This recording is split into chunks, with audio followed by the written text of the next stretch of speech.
So I recently learned something called the law of unintended consequences. And with hazing, that's usually what happens.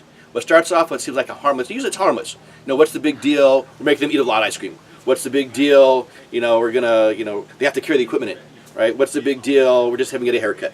And it seems pretty harmless. However, what often happens, one situation, there was a situation down a football team, and they were tied to the goalposts.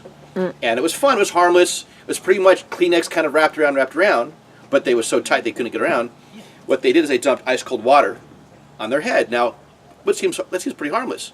But what they didn't understand is that it was on a hot day, kids were sweating. What does a body do when cold water hits your body? You tense up and you go back.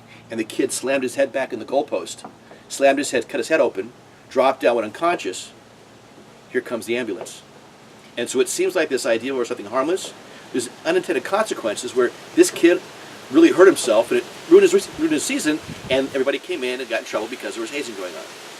So what seems like these innocent things, I'd rather have kids and teams do team building. Go off and do ropes course.